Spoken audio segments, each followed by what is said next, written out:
Après plusieurs années loin de l'Espagne et le début de son exil aux Émirats arabes unis, le roi Juan Carlos,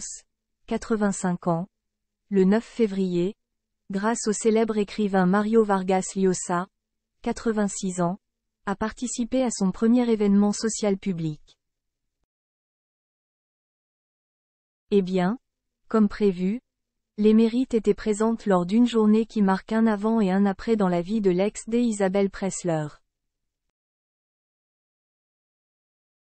Il se trouve qu'il y a quelques jours à peine, le lauréat du prix Nobel est entré à l'Académie de la langue française,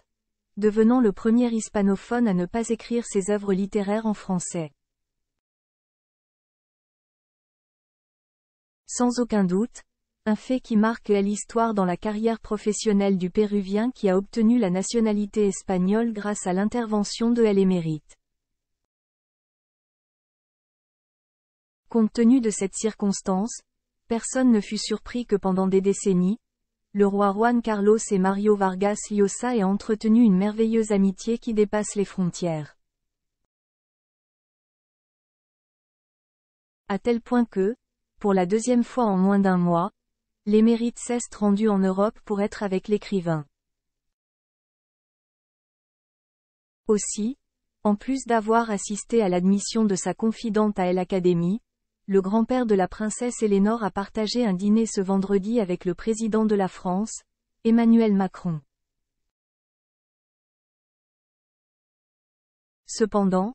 l'arrivée du roi Juan Carlos en compagnie de l'infante Cristina en France n'a pas seulement signifié la rencontre entre le monarque et le prix Nobel ou avec Macron, puisque, à travers une publication d'Álvaro Vargas Llosa, le fils de l'écrivain, il a été possible d'observer que le père du roi Felipe a retrouvé Laurence Debray, son ami proche. Chaleureuse rencontre ce matin, exprime le tweet du fils de Mario Vargas Llosa, où il a dévoilé sur son réseau social Twitter diverses photographies de ce qu'a été la rencontre entre le roi Juan Carlos, l'infante Cristina et, bien sûr, Laurence Debray, qui a écrit plusieurs livres sur les émérites, tels que My Fallen King.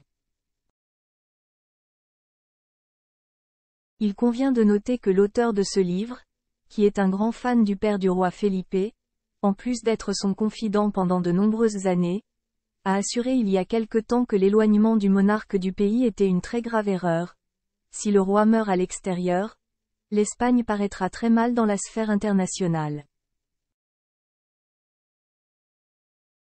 Sans aucun doute, cette rencontre entre le roi Juan Carlos et Mario Vargas Llosa donnera beaucoup à dire.